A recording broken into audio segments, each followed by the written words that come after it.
Jimmy is out of town for this episode of Mysteries with a History, so today's just going to be you and me. Spain is not only a beautiful tourist attraction for people, but also UFOs. Today we'll be covering several incredible UFO sightings and encounters in the European country, España. Hello and welcome to this episode of Mysteries with a History, where you'll be taken on a wild ride into the unknown, the strange, and the mysterious. Like you, I have questions, and like you, I want answers. And with each episode together, we will peel away the layers to look for the truth. If you enjoy UFO news, updates, case studies, and more, this is the channel for you. And you know what? You guys are the ambassadors for UFO enthusiasts and for this channel as well. So make sure to share these videos across social media, because as you can tell, this channel, even though we cover so much every single week, it doesn't really get the same level of reach. And I think it definitely should, because this is the most important conversation that people are having right now, talking about UFOs. Once we get a better understanding of this topic, at some point in time, it's going to be mandatory in universities to take courses on ufology to be able to explore our space, our galaxy, and our universe. And we got to start from the foundation up, looking at the history globally when it comes to UFO news. So subscribe if you haven't already, and go ahead and like this video. We're going to go overall in chronological order when it comes to UFO sightings in Spain, starting off with some ancient times kind of stuff. And I got saving my best one for last. Let me just state that. But in 1703, and this is already insane. Here's a visual aid for our case that we'll be covering. But in 1703, in Ciudad Real, a street vendor by the name of Alejandro reported witnessing a luminous sphere descending from the sky, and this beam of light, paralyzed him and then rapidly ascended soon after. Now, this account, even though it took place in the 1700s, it was discovered in the town archive in the year 2000, so 25 years ago, and was documented in the Holy Inquisition interrogation records. Now, under questioning in the year 1703, probably involving torture, Alejandro recanted his story, claiming that he fabricated it to please someone. He's like, guys, no, I'm just kidding. I'm just joking. Please stop pulling out my fingernails and my teeth. I didn't actually see anything. But given the era's pretty religious climate, again, the year 1700, there was such accounts that risked accusations of the devil worship. So instead of like, guys, I saw an angel, it was the best experience of my life, the Virgin Mary was there, like it was incredible. When in this case, he was like, there was this beam of light, it was placed over me and I was paralyzed. That's the demon at work. Oh my gosh, you cannot share this and bring that wicked witchcraft over to the small town in Spain. Keep it quiet, don't be telling nobody. And in that case, he recanted his story. He was like, I'm never gonna tell this again, until the town archives resurface in the year 2000. And that's how we get one of these very first cases of a supposed UFO encounter in the year 1703. And Marty says the FAA approved drones in 1703. You know what? I think they'd probably tell us that. They'd be like, guys, they were approved. We let it happen, but we didn't tell you for several hundred years because, it was a secret project. I mean, come on. That's exactly what happened. When we're getting into more modern times, this guy right here was a very famous Spanish UFO researcher by the name of Antonio Rivera. And in the year 1930, he was 10 years old. That's where he had his first UFO encounter. And then from that moment on, he invested his life into UFO research, writing books, talking about these cases internationally, setting a foundation both in the sense of like historical cases, but also a research group as well in Spain. This man was practically one of the pillars of UFO research in Spain. So this case is pretty monumental for him, and it allowed the Spanish people during this time frame, especially in the 50s, 60s, and 70s, to talk about this and to really have someone as an advocate. Now, here's what I've noticed during this time frame. 60s and 70s. I feel like so many of these UFO researchers at that time, they all look like J. Allen Hynek. Maybe it's just me, but J. Allen Hynek was definitely an icon with the beard and the glasses. This man's following suit.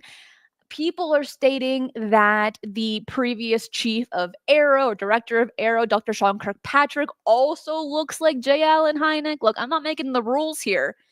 I'm just stating the obvious. And I don't think I'm the only one. Do you guys see it as well? And if you're listening to this on a podcast platform, that YouTube link is in the description box below. Townie, thank you so much for the super chat. It says, thank you for making time for us, Cristina. Always great to catch your live. Thank you. Thank all of you guys for being here, watching this live, watching the replay, and getting your UFO fix. And today, I hope you brought your passports because we're just going to be traveling all across Spain. You got good food, nice weather, and just a beautiful location as well. Plus, you get some pretty insane UFO cases. So in this case, in the year 1930, Antonio encountered a mysterious entity in his room at his family's isolated little like house. And he witnessed a sudden green light appear, followed by a well proportioned, short humanoid figure that stood motionless before him.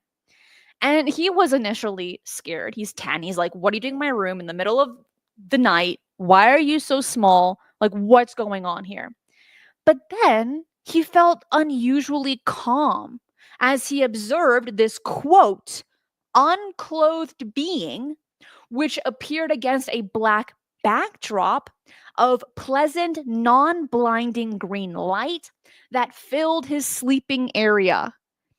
Of course, I have some questions with this, but we're not going to be expressing those verbally here. Now, Antonio later became, as I had mentioned, a prominent ufologist. And he, during this time, during this encounter when he was 10, he was awake during this whole experience, though he noted gaps in his memory of the event's duration. Was it 10 seconds? Was it a few minutes? Was it an hour? We don't have the details to that. And then in the year 1966, he wrote his first UFO book called The Great Enigma of Flying Saucers, covering international cases such as the ones in the United States, of course, like Roswell, but also because he was multilingual, he spoke Spanish, French, I believe Italian, and English as well. He was able to cover these other cases in those countries and write them, the majority of them in English. So for people like us to understand what took place in those countries when it comes to UFO sightings. And again, he wrote that in his book called The Great Enigma of Flying Saucers. I think I have the image. Here it is. There you go. You can find that online.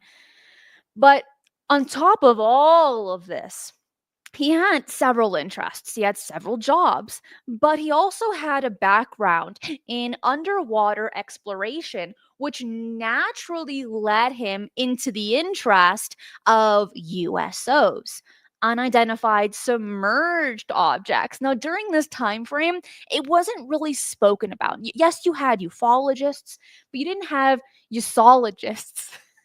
That wasn't a thing. I don't think it's not a title yet, but it should be. That'd be an awesome title. Usologists.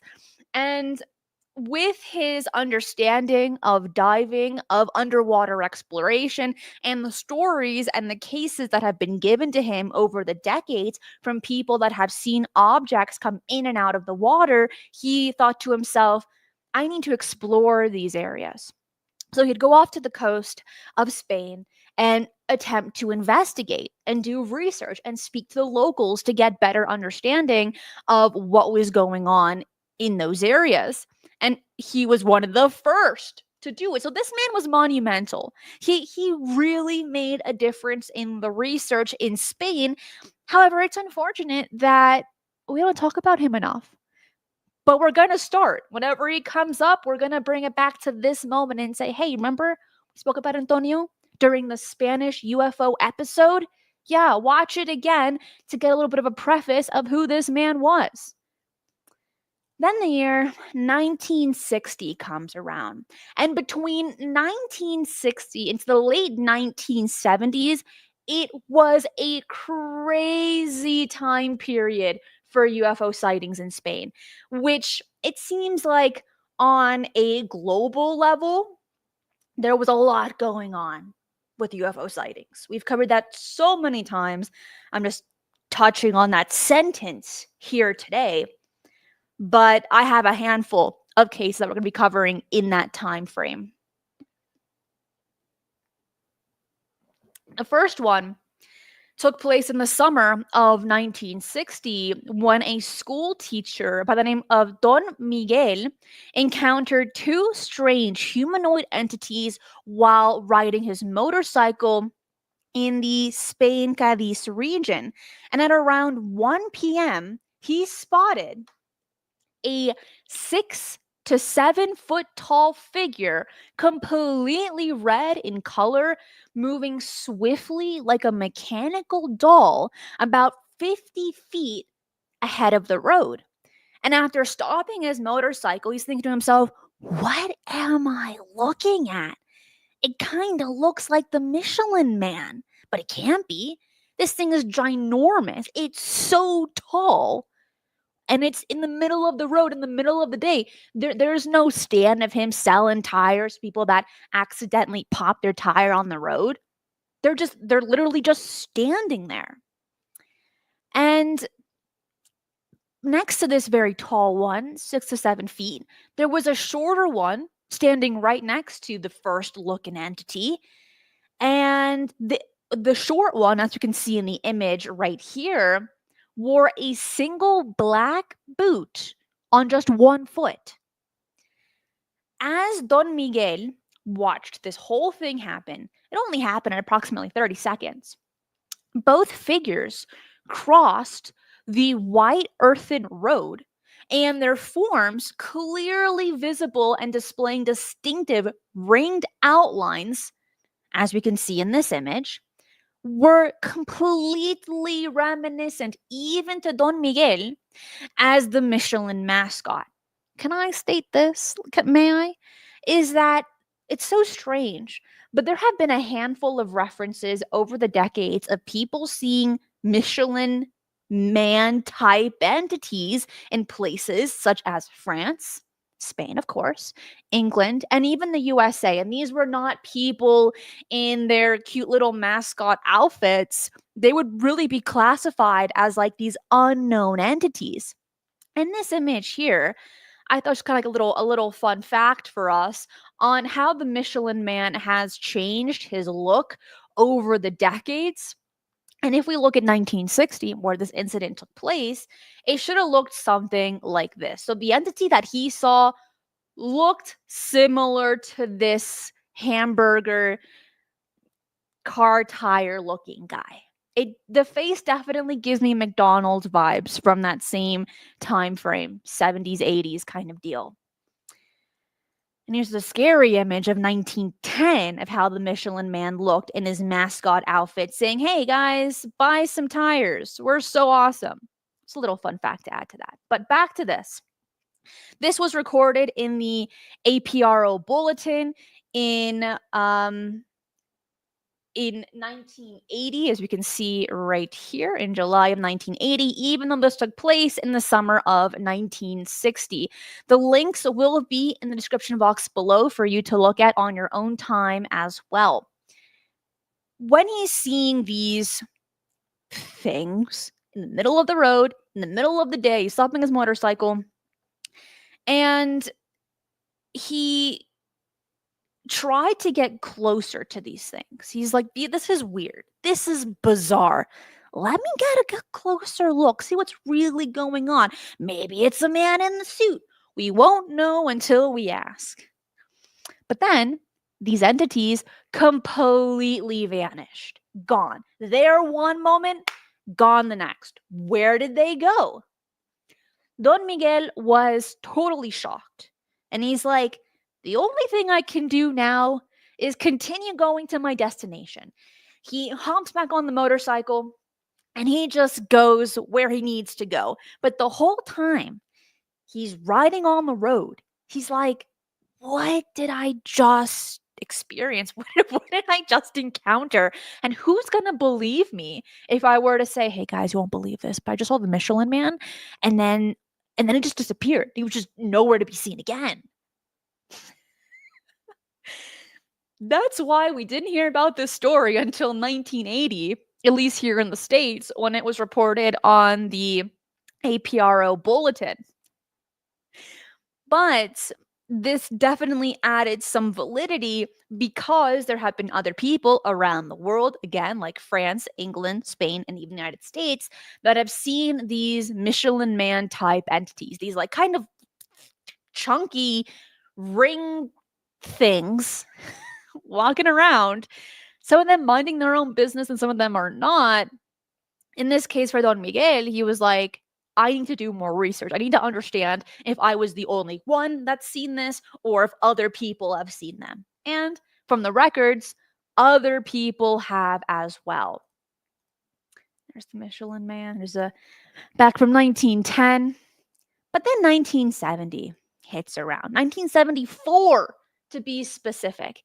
And that year, 1974, remember it, because we have a lot of cases that took place back to back to back during that year.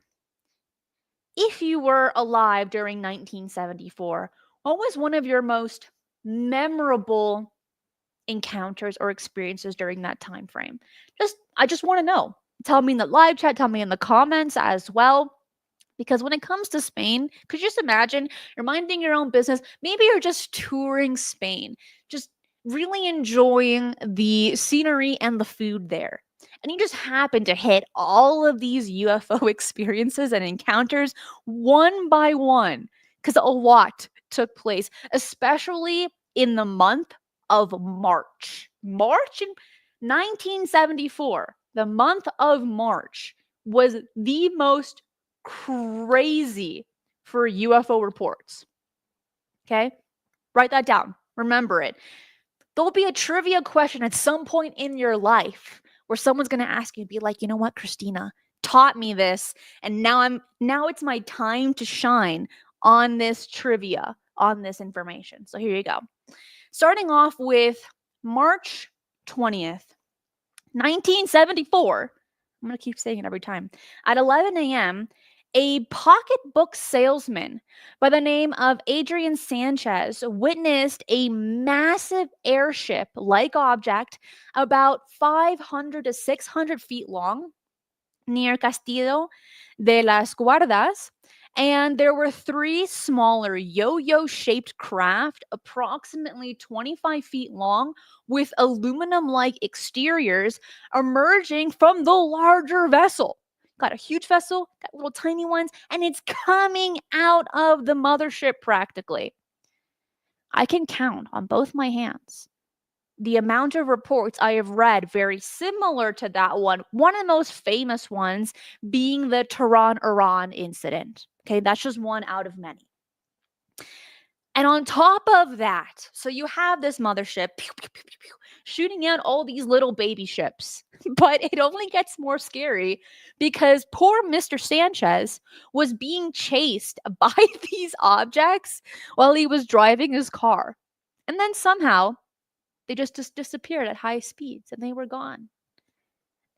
You're out drinking with your friends on a Saturday night. And you're like, guys, you will not believe what just happened. They would laugh you out of the bar. They'd be like, you're out of your mind. You know what? Let me actually buy you a drink because you're so crazy. But then on the same evening, March 20th, 1974. Antonio Diaz Romas observed an egg-shaped craft. Egg-shaped has been pretty prominent, not only here on the channel, but also in the mainstream news. And this egg-shaped craft landed approximately 12 feet from their home. And the object emitted this intense light and even a high pitched squeaking sound with two black entities visible inside. And the incident occurred while she was just casually cleaning her kitchen, with the craft hovering about 3 feet above ground before departing. So, Antonia, I said Antonio, but her name's Antonia, was minding her own business, cleaning the kitchen, doing the daily chores. You know, when you become an adult, you're always cleaning the kitchen. And I don't get it, but you just are. In this case, she was as well. And then she sees this intense light, this really insane squeaky noise, looks out the window, and there's this egg-shaped craft with two entities inside, completely dark, maybe shadow figures, maybe who knows what. And then it just flies away. And it's like, bye-bye. Oh, think of a case that we've covered here that is similar to that one. I could name a few, but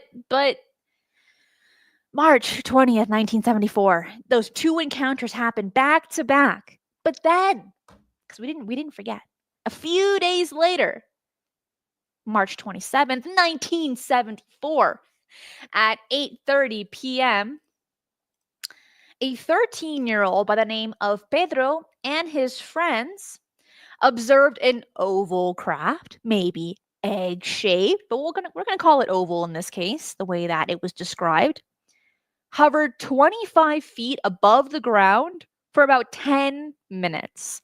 And the object featured windows with rotating red lights. That's going to be a consistent theme here today. And blinking green and amber lights on top, approximately 60 feet in diameter. Now, this got me thinking. I thought of a police car. Of course, the colors are totally different, but could you imagine where you have extraterrestrial policemen and they're in their own craft and they have all the blinking lights, just like the cops here on planet Earth, to stop the person that they're trying to catch or get their attention? Can they have the same thing, these kinds of UFOs? But it just happens to catch everyone's attention and not just the craft or the entity that they're trying to capture and put in prison for breaking the laws of entering our planet Earth? Maybe. What about the portal police, the PP?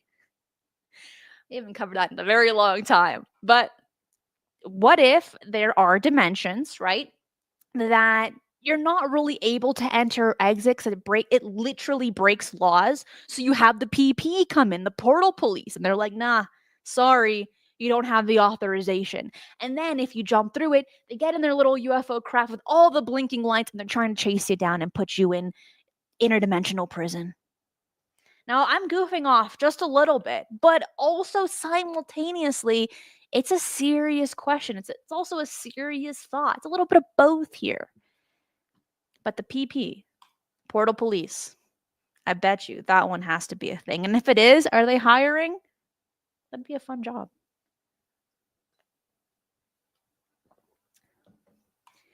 Now, in late March of 1974, because we're still not done with the year 1974, a truck driver by the name of Maximilio encountered two saucer-shaped objects. One landed on the road while the other hovered overhead, with humanoid figures emerging from the grounded craft. And then later that day, he encountered three similar objects blocking the road and took cover in a roadside ditch until they departed. 1974. I wish we had cell phones that had good cameras at that time. We had what? Film cameras? And it wasn't like really that common to carry around everywhere with you, but this poor truck driver, Maximilio, He had two opportunities to give us the footage, to give us the good pictures. But instead, this poor man hides in a ditch out of fear. Bless his heart. You know what? We're not all born heroes. But if he just casually had a camera in his pocket, he could have gone down in history as one of the best UFO photographers of all time. But he lost that opportunity. Like most people do when they see UFOs, and there's a handful of different reasons as to why that is. But you know what? Let's muse about this just for a moment. Because in today's world, the argument always is UFOs aren't real, it's an absolute lie, because we've never gotten a good picture or video of a UFO. And I cannot help but roll my eyes and simultaneously, like, I can definitely see the frustration that in 2025, we still get blobs of photos if we're even lucky to get a picture. It's always just testimony. Now, there are a handful of different reasons as to why that is. Starting off with a lot of people that have had a UFO sighting are just in awe. They're in shock. And the last thing that comes to mind is to pull out their phone to take a picture because they're so in the moment. Okay, that's one of them, and that's completely valid. Been there, done that. But then there are some theories as to why some of these pictures and videos are garbage. You're seeing a blob in the sky, but with the human eye, you are seeing the definite shape of this craft. It looks so beautiful to your eyeballs. But then the camera comes along and that lens shows up, and it's just terrible. Now, these theories include that these craft in the sky have this kind of electric field around it that distorts camera lenses as one of them, which is a more prominent theory. But something that, of course, always captures my attention is that in the years 60s and the 70s, kind of touching on the 80s, we got some good UFO pictures. Like, you could definitely see the shape of it. I mean, the hat picture is one of the most famous ones, right? Just as one example.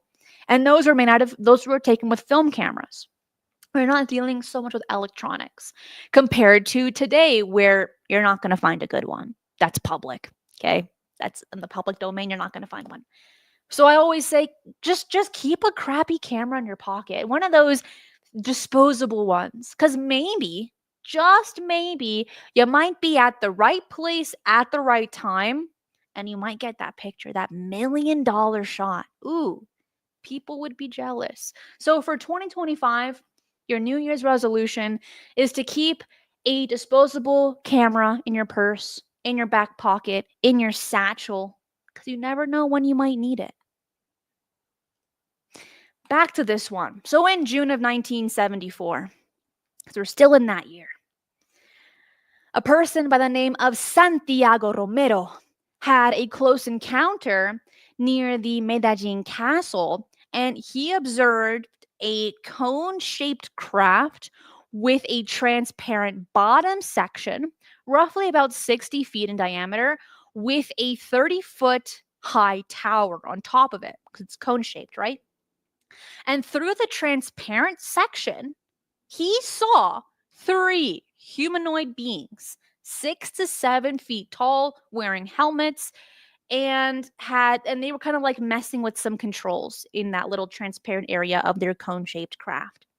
And the craft followed Santiago's car for about 90 minutes, responding to his headlight signals until sunrise. What is one constant detail that we have spoken about in almost all of these cases from 1974? We're doing this live, so I'm going to ask you people that are in the live, what is the one detail, aside from it being 1974, what's one detail that we've seen consistently? It's that almost all of these people saw beings, saw entities, some of them being humanoid type entities within these craft. We don't hear a lot of those kinds of cases where these UFOs have a transparent section. Yes, there are a good amount, but it's not a constant. Here, for these Spaniards, They got the little fairy dust, the little lucky charm with them. And they're seeing beings in craft that are flying in the sky or landing on the ground or even being chased by them. If you were in their shoes, 1974, go back to that time. What would you do? What would you do if you were being chased by a UFO? 1974. The mentality was different, very different from today. What would be going through your mind? Let me know in the comments. Let me know in the live chat as well, because I think it's something worth musing about. Because what if it were to happen today? It's a different environment. It's a different dynamic for sure. But it's nice to think about these things from time to time of like, what if? Because maybe you might be preparing yourself for a future event that might be in your timeline. Who knows? But I think about these things. I do. What would I do? Performing magic? That'd be cool. I can't perform magic. I don't even know any card tricks. But I've always enjoyed like magicians with their magic tricks. It's just so fun. Cause like I think like many of us, we want to see, okay, can we see the flaws? Can we see it? And most of the time I cannot. But I like watching the behind the scenes of how magicians kind of explain their magic tricks. I like those too, but I still can't replicate them. If you're enjoying the show, hit that like button right down below and subscribe if you haven't already.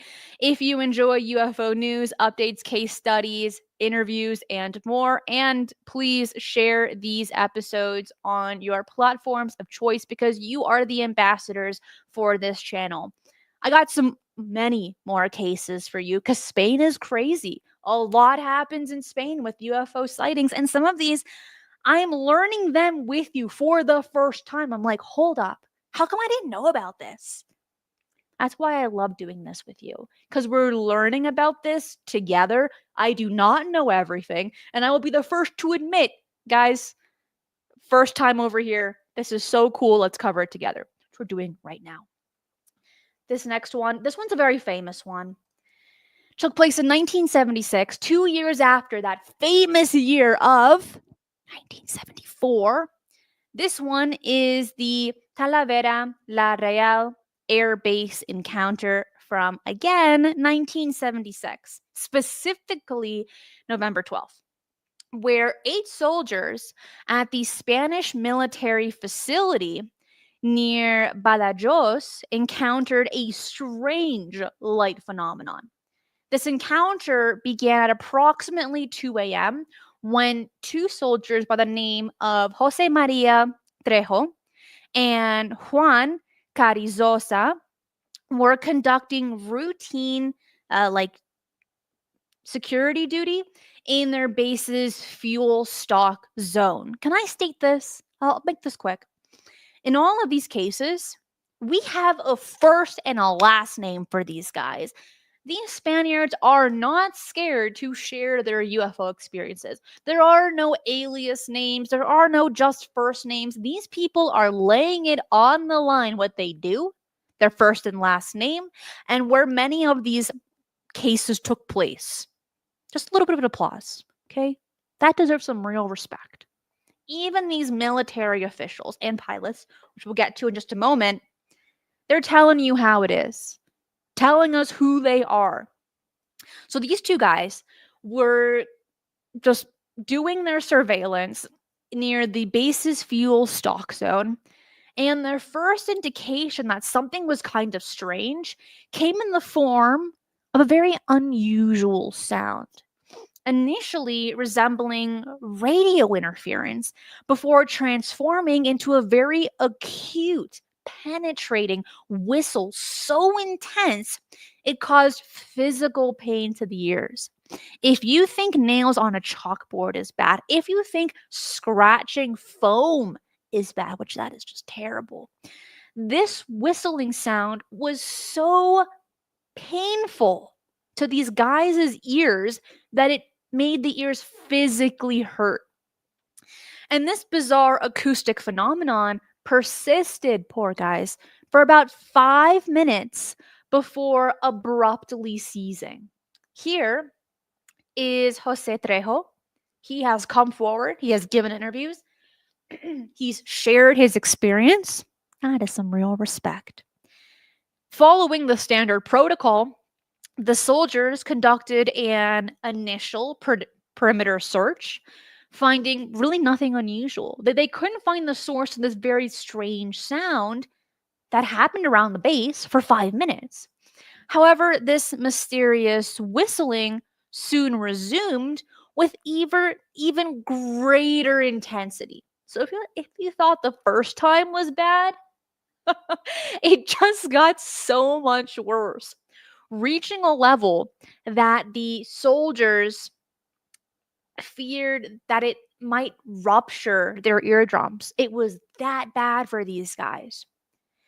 And then after another 5 minutes, the sound just stopped, only to be immediately replaced by a brilliant light illuminating a large portion of the ground.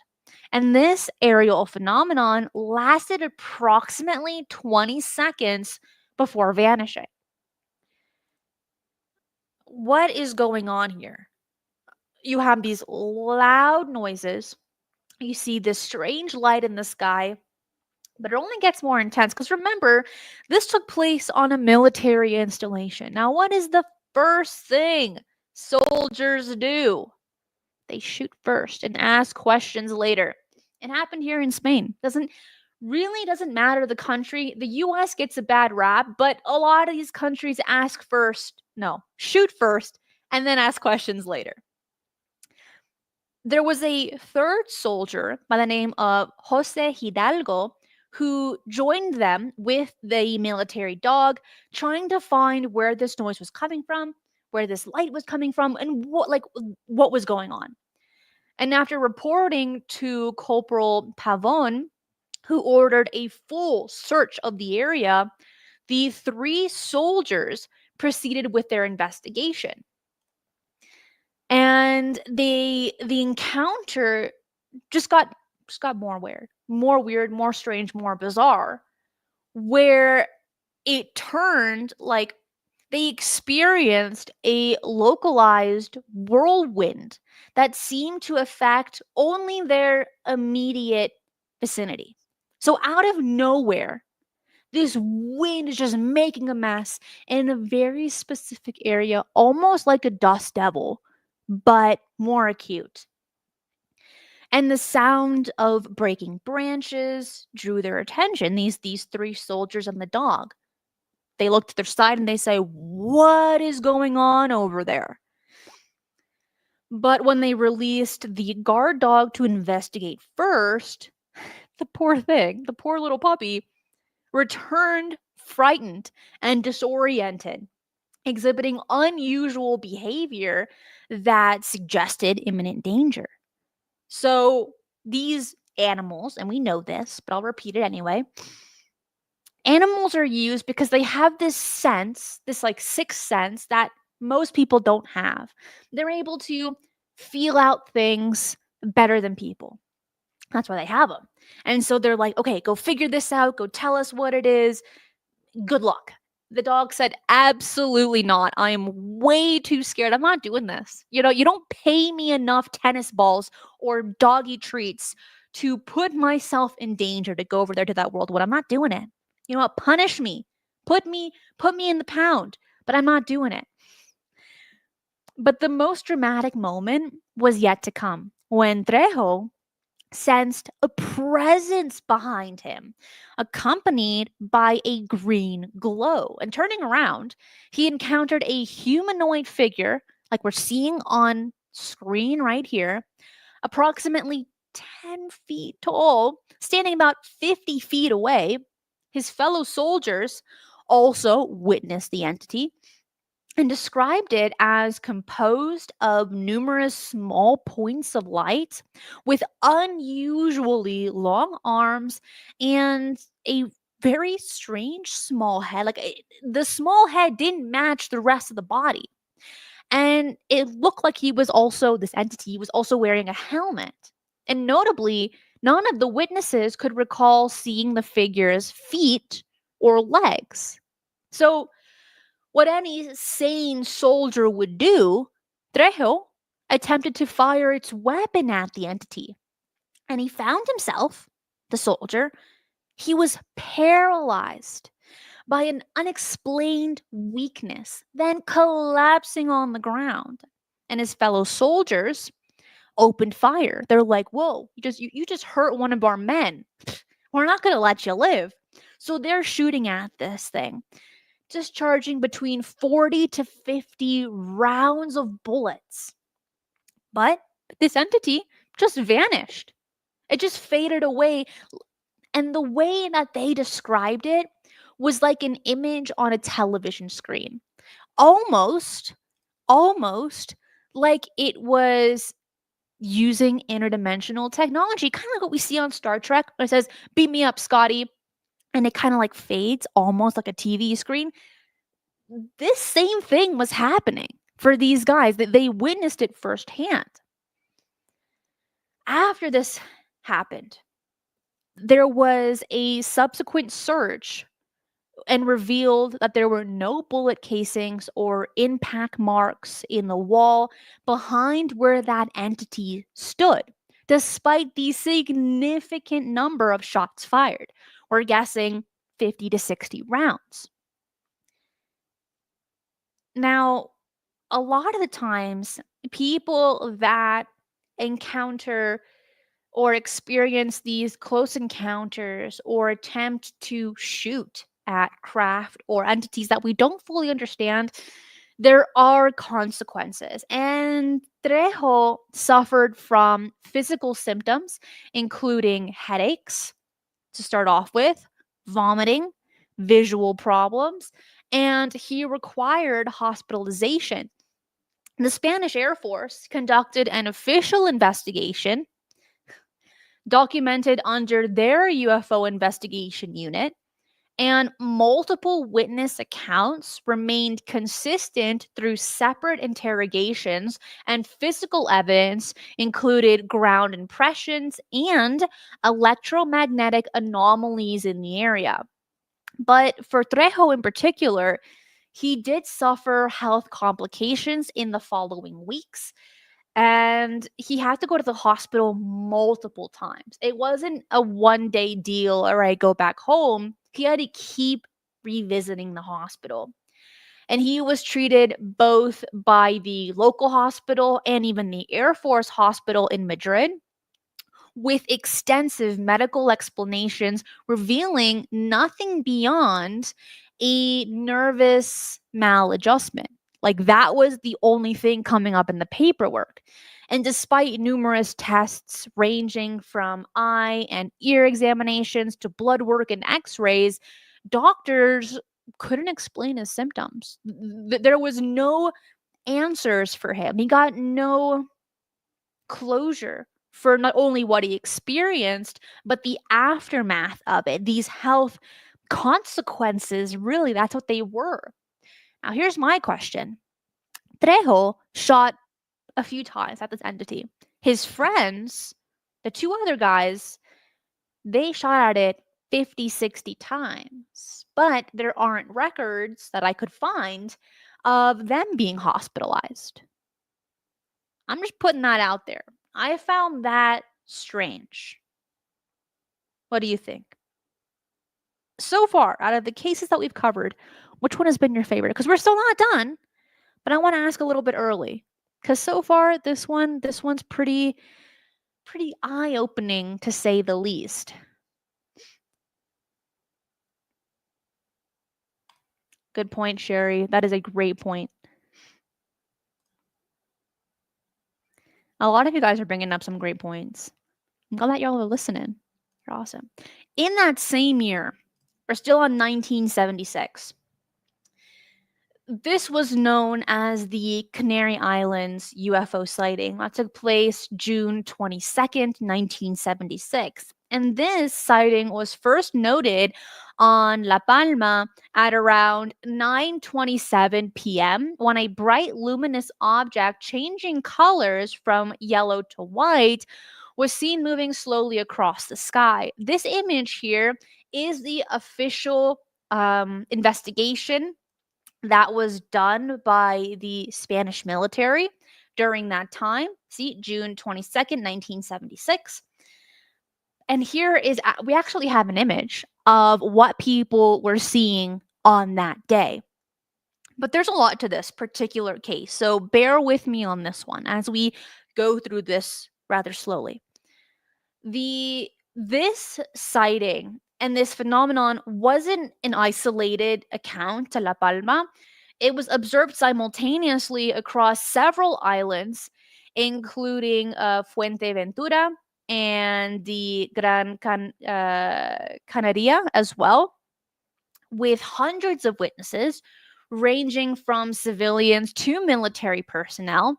And then you had Captain Rafael Farina of the Spanish Air Force, among others that he was with, that reported the sighting, leading to an official investigation. Here's the paperwork for that. And his report described the object as a luminous mass moving at about 150 kilometers per hour at an altitude of roughly 2,000 meters.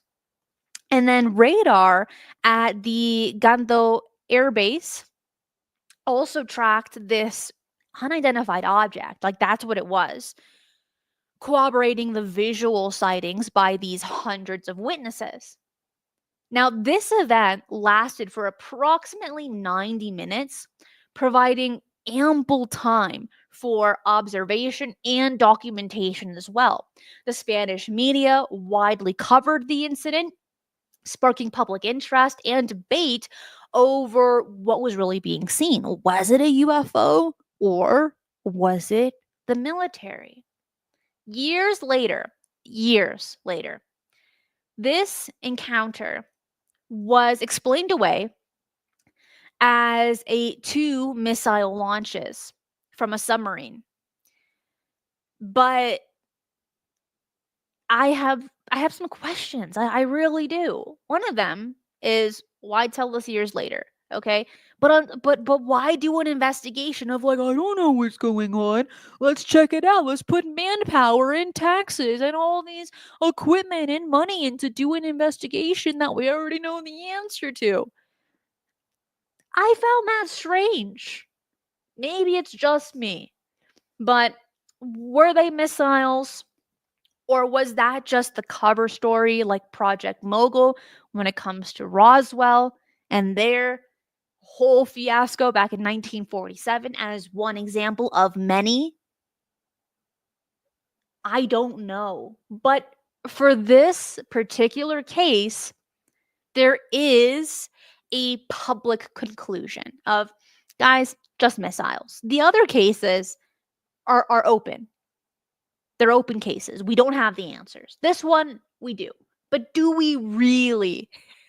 is the question that we should be asking. Then, in 1979, this is also a very famous case.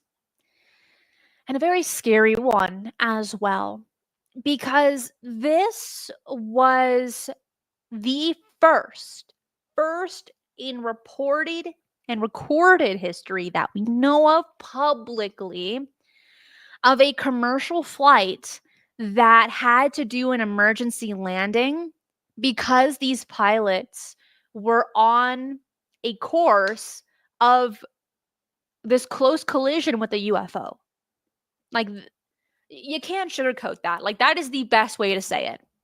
So this incident is called the Manises UFO incident from 1979, where the flight JK297 was under the command of Captain Francisco and his co-pilot Jose, and they departed from Austria. They were coming through into Spain. It was a beautiful, clear day. There was nothing going on. They were in contact with air traffic control. Everything was okay. Just another day for these pilots to bring 115 people from one destination to another. But at approximately 11 p.m., The flight crew noticed two unusual red lights to the left of their aircraft while cruising at an altitude of about 23,000 feet. Here's an artist rendition of what these pilots were seeing. And here's just some more, there's a newspaper clipping on this, but I'm not going to go back to this image right here. So these pilots and the co-pilot, they were pretty concerned by this light in the sky, maintaining speed with this craft too close to the pilot's liking. And it just kept pursuing this airplane. So the only rational thing that the pilot could do in that moment was, guys, we need to do an emergency landing right now. This could be dangerous. And this object maintained their pursuit until the very moment the aircraft touched down at the airport. This, honestly, this was a milestone in aviation history. We've heard of the Foo Fighters. We've heard of pilots seeing things in the sky often over the decades. It's not a rare story anymore. But I have not heard a case like this where a pilot from a commercial flight had to do an emergency landing and an object was following it all the way until the craft landed. When we look at the tic tac, and David Brewer has mentioned this, that the object was at their cap point. That's pretty remarkable. That's kind of scary. But this one stands out alone as something truly unique. Captain Francisco's testimony to the ground staff following the landing was also compelling because with years of flying experience, he emphasized that this encounter was unprecedented in his career, expressing gratitude for managing a safe landing. But when pressed for details about the object's appearance by these journalists and by those around him, he described it as cone-shaped that exhibited changing bright lights. And perhaps most remarkably is that the object demonstrated extraordinary capabilities, reportedly moving at speeds exceeding Mach 1.4 while maintaining perfect control. This incident prompted an immediate military response. So the story comes out. The Spanish say, we have to investigate this. We have to look into this. This is crazy. So the Spanish Air Force, they dispatched one of their fighter jets to investigate the situation. And the fighter pilot's experience just further validated the commercial crew's account, as they too made visual contact with the object. However, I love a good however, despite the fighter's advanced capabilities, the UFO maintained a consistent distance, making closer inspection impossible. This fighter pilot, going at the speeds that it can reach, couldn't get a close look of this UFO, of like what it was really all about. And then this object just ultimately disappeared from both visual contact and even radar tracking. This story's crazy. Truly remarkable. But there's more. Of course, there's more to this. I love a good official explanation from the government because it's always laughable. Almost always, practically always laughable. Because the government authorities attempted to rationalize the encounter through very conventional means. They didn't say it was Venus, okay? They didn't say that because we're in a new age in 1979. But they suggested that these lights in the sky could have been attributed to gas flares from distant oil refineries, and that airport staff had simply observed Just a beautiful bright light. Guys, what you saw was just the North Star, and you were chasing it, and you did an emergency landing for nothing. Just a pretty star. Like, know your astronomy and get it together. And they even proposed that radio communication between the pilot and air traffic control was caused by interference from a nearby American warship. Where do they get these stories from? Someone tell me. Where do they get these explanations? Following a star? That's so World War II. Give us a better explanation. Well, now the explanations are drones and satellites, but following a star is insulting for not only a pilot to misidentify, but also a military pilot, got a commercial pilot, and military pilot. And just to tell them, guys, what you saw was a star, that is putting salt on a wound. You're treating them like they're children. And these are trained professionals. And then saying, you know what? It was interference from an American warship. That's why you got that strange recordings from air traffic control and from the pilot. Blame the Americans. How weird is that? Just the whole explanation was insane. But you know what?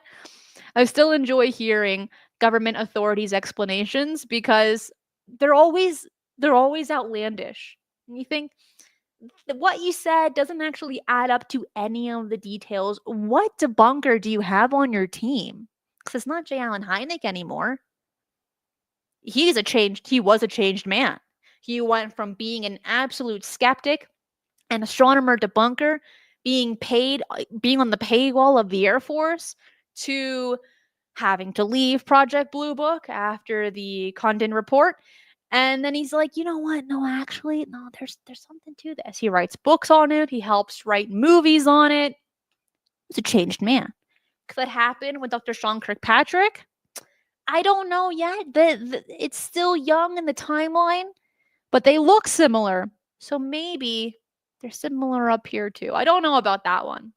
But if you enjoyed the show, hit that like button right down below and subscribe if you haven't already. Share this video as well.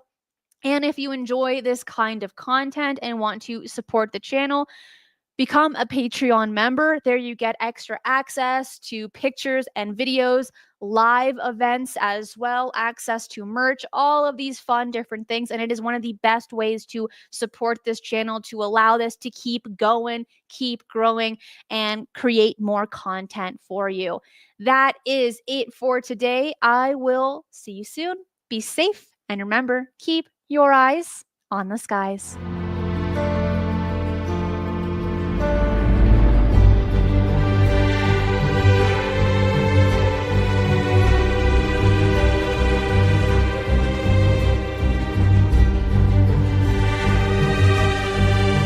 If you enjoy the strange and the mysterious, UFOs, the paranormal, and cryptids, this channel is for you. So make sure to subscribe, as I do 3 videos right here every single week, and hit that notification bell so you do not miss any of the bonus content I post right here.